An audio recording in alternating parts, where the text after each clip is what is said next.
Nick, who would win in this deal? Oh, the Wizards would win.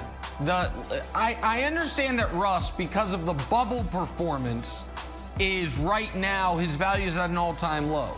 But before he got COVID and before he hurt his quad, it should be noted, in the 3 months before the NBA season shut down, he was giving you 31, 8, and 7 on, and this is the most important number, 50% shooting. Yeah. John Wall, we haven't seen him play in so long that there is more of an unknown with Wall than there is with Russ.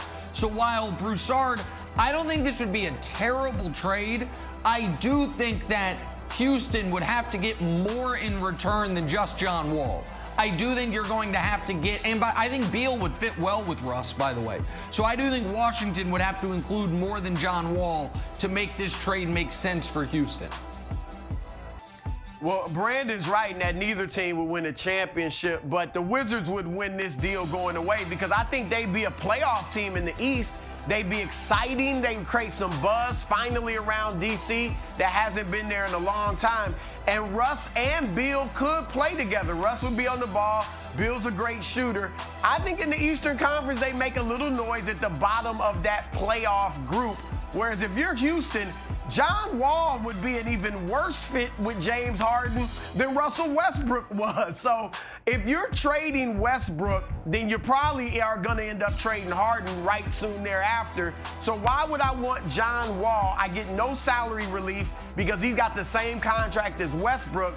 I would want a young player, not a 30-year-old coming off a bad injury who hasn't played in years. So old. The NBA offseason never stops giving. With Harden wanting out, the music world is wanting in on where he should go. Meek Mill reportedly trying to convince James Harden to come to Philly. Brandon, you buying Meek Mill having influence over where Harden ends up? Absolutely not. What is Meek Mill going to say? Yo, son, you got to stick to the process. We got Joel Embiid. That pick and roll's going to be nice.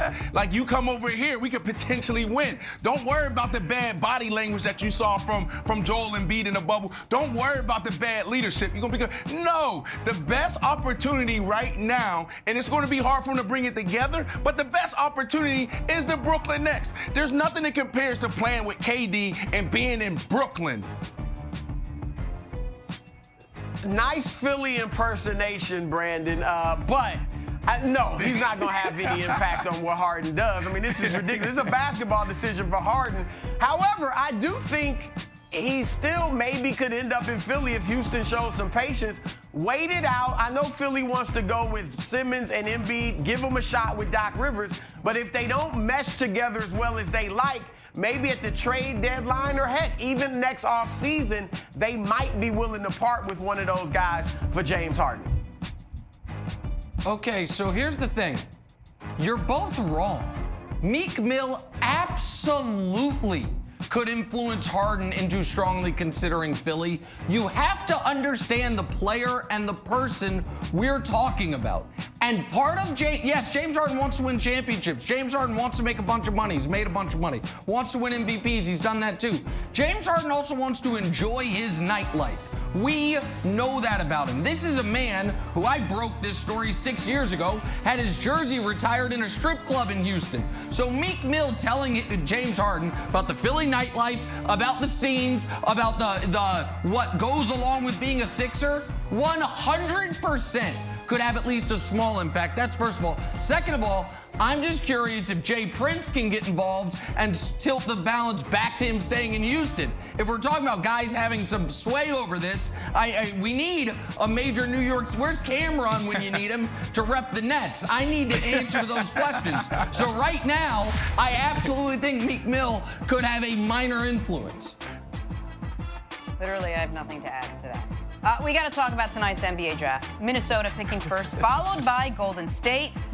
Wilds, what's the storyline you're most intrigued by tonight? Okay, Georgia's Anthony Edwards.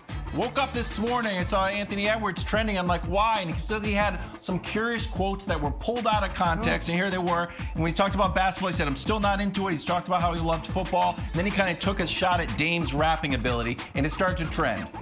Do yourself a favor and read the entire article.